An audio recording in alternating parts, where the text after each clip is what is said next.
के सामने अब एक विषम परिस्थिति आ खड़ी हुई।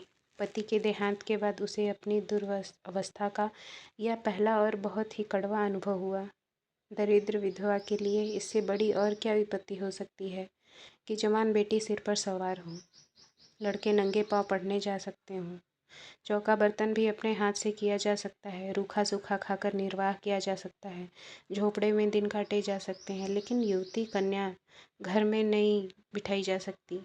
कल्याणी को भालचंद पर ऐसा क्रोध आ रहा था कि स्वयं जाकर उसके मुंह में कालिख लगाऊं और सिर के बाल नोच लूं। कहूं कि तू अपने बात से फिर गया, तू अपने बाप की औलाद नहीं है। पंडित मोटेराम ने उनकी कपट लीला का नग्न वृत्तांत सुना दिया था।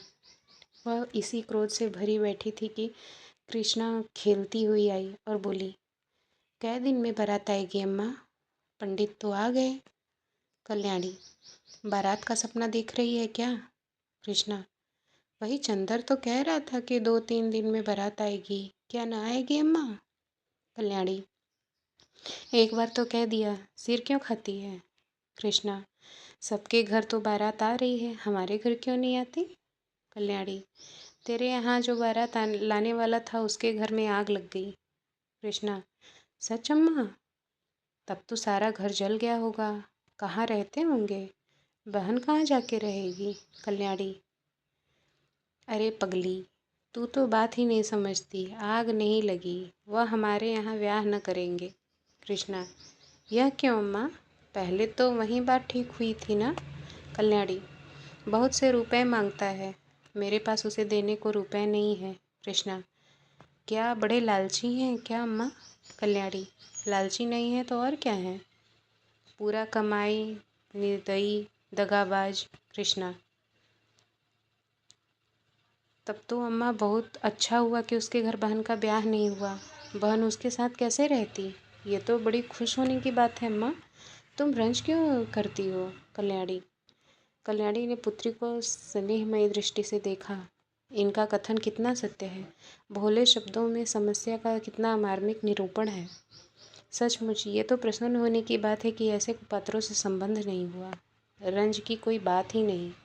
ऐसे कुमानुसों के बीच में बेचारी निर्मला की न जाने क्या गति होती, अपने नसीबों को रोती।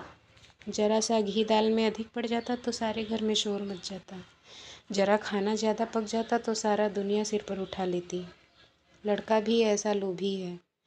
अच्छी बात हुई, नहीं बेचारी की उम्र भर रोना पड़ जाता। कल्याणी यहाँ से उठी तो उसका हृदय हल्का हो गया था, लेकिन विवाह तो करना ही था, और हो सके तो इसी साल, नहीं तो दूसरे साल फिर नए सिरे से तैयारियां करनी पड़ेंगी।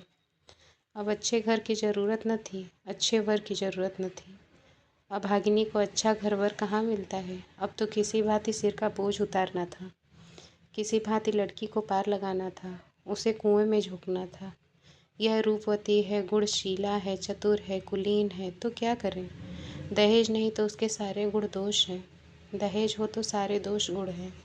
प्राणी का कोई मूल नहीं है, केवल दहेज का मूल्य है। कितनी विषम भागलीला है। कल्याणी का दोष कुछ कम न था। अबला और विधवा होना ही उसे दोषों से मुक्त नहीं कर सकता। उसे अपने लड़के अपनी लड़कियों से कहीं ज़्यादा प्यारे थे। लड़के हल के बैल हैं, भूसे खली पर पहला हक उनका है। उनके खाने से जो बचे वह गायों का। मकान था, कुछ नगद था, कई हजार के गहने थे, लेकिन उसे अभी 2 लड़कों को पालन पोषण करना था। उनको पढ़ाना लिखाना था। एक कन्या और भी 4-5 साल में ब्याह करने योग्य हो जाएगी, इसलिए वह कोई बड़ी रकम दहेज में न दे सकती थी। आखिर लड़कों को भी तो कुछ चाहिए, वे क्या समझेंगे कि हमारा भी कोई बाप था। पंडित मोटेराम को लखनऊ से लौटे 15 दिन बीत चुके थे। लौटने के बाद दूसरे ही दिन से वह घर की वर की खोज में निकल पड़े। उन्होंने प्रण लिया था कि मैं लखनऊ वालों को दिखा दूंगा कि संसार में तुम ही अकेले नहीं हो, तुम्हारे जैसे और भी कितने पड़े हुए हैं। कल्याणी रोज दिन गिना करती थी। आज उसने उन्हें पत्र लिखने का निश्चय किया और कलम दवात लेकर बैठी ही थी कि पंडित मोटेराम के पदार्पण किए। कल्याणी, आइए पंडित जी, मैं तो आपको खत लिखने जा रही थी। कब लौटे? मोटेराम, लौटा तो प्रातःकाल ही था, पर इसी समय एक सेठ के यहाँ निमंत्रण आ गया। कई दिन से तरमाल न मिले थे, मैंने कहा कि लगे हाथ यह भी काम निपटाता चलूँ, और फिर उधर ही से लौट रहा हूँ। कोई 50-100 ब्राह्मणों को की पंगत थी। कल्याणी, कुछ कार्य भी सिद्ध हुआ या रास्ता ही नापना पड़ा? मोटेराम, कार्य क्यों सिद्ध नहीं होगा? भला यह भी कोई बात है? 5 जगह बातचीत करके आया हूँ, 5ओं की नकल लाया हूँ। उनमें से आप जिसे चाहे पसंद करें। यह देखिए, इस लड़के का बाप डाक के सीगे में 100 रुपये की महीने की नौकरी करता है। लड़का अभी कॉलेज में पढ़ रहा है, मगर नौकरी का भरोसा है। घर में कोई जायदाद नहीं। लड़का होनहार मालूम होता है, खानदान भी अच्छा है। 2000 में बात तय हो जाएगी। मांगते तो यह 3000 हैं। कल्याणी, लड़के के कोई भाई हैं? मोटे, नहीं, मगर 3 बहनें हैं और तीनों कुंवारी, माता जीवित है। अच्छा, अब दूसरी नकल दीजिए। यह लड़का रेल के सीगे में 50 रुपये महीने पाता है।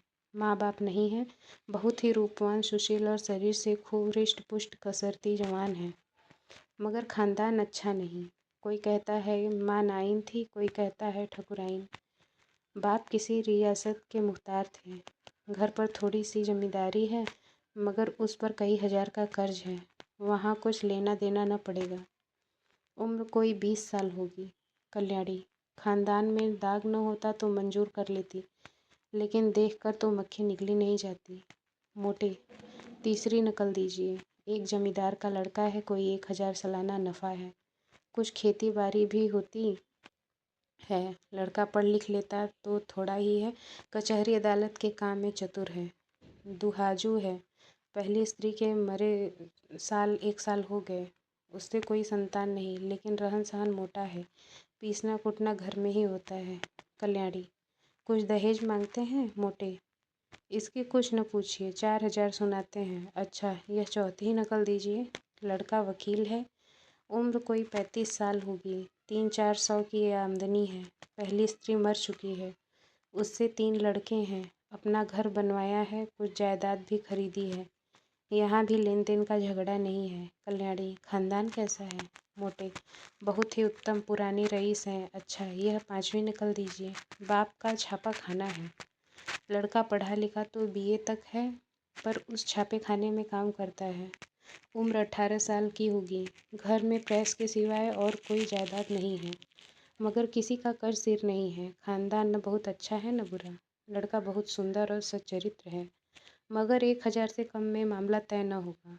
मांगते तो वह 3000 है।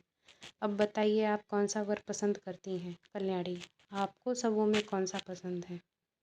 मोटे, मुझे तो 2 वर पसंद हैं। एक वह जो रेलवे में है, दूसरा जो छापे खाने में काम करता है। कल्याणी, मगर पहले के तो खानदान में आप दोष बताते हैं। मोटे, हाँ, यह दोष तो है। छापे खाने वाले को ही रहने दीजिए। कल्याणी, यहाँ 1000 देने को कहाँ से आएगा? 1000 तो आपका अनुमान है, शायद वह और मुंह फैलाएं। आप तो इस घर की दशा देख ही रहे हैं। भोजन मिलता जाए, यही गनीमत है। रुपए कहाँ से आएंगे? जमींदार साहब 4000 सुनाते हैं, डाक बाबू भी 2000 का सवाल करते हैं। इनको जाने दीजिए, बस वकील साहब ही बच जाते हैं। 35 साल की उम्र कोई ज़्यादा नहीं, इन्हीं को क्यों न रखिए। मोटेराम, आप खूब सोच विचार लें। मैं यूँ आपकी मर्जी का ताबेदार हूँ, जहाँ कहिएगा वहाँ जाकर टीका कराऊँगा। मगर 1000 का मुँह न देखिए। छापे खाने वाला लड़का रत्न है, उसके साथ कन्या का जीवन सफल हो जाएगा। जैसी यह रूप और गुण की पूरी है, वैसा ही लड़का भी सुंदर और सुशील है। कल्याणी, पसंद तो मुझे भी यही है महाराज, पर रुपए किसके घर से आएंगे? कौन देने वाला है? है कोई दानी? खाने वाले का खाने वाले खा पी कर चंपत हुए। अब किसी की भी सूरत नहीं दिखाई देती, बल्कि और मुझसे बुरा मानते हैं कि हमें निकाल दिया। जो बात अपने बस के बाहर है, उसके लिए हाथ ही क्यों फैलाऊं? संतान किसको प्यारी नहीं होती? कौन उसे सुखी नहीं देखना चाहता? पर जब अपना काबू भी न हो। आप ईश्वर का नाम लेकर वकील साहब को टीका कराइए। आयु कुछ अधिक नहीं है, लेकिन मरना जीना विधि के हाथ है। 35 साल का आदमी बुढ़ा नहीं कहलाता। अगर लड़की के भाग्य में सुख भोगना बदा है, तो जहाँ जाएगी सुख ही रहेगी। दुख भोगना है तो जहाँ जाएगी दुख झेलेगी। हमारी निर्मला को बच्चों से प्रेम है, उनके बच्चों को अपना समझेगी। आप शुभ मुहूर्त देखकर टीका करें।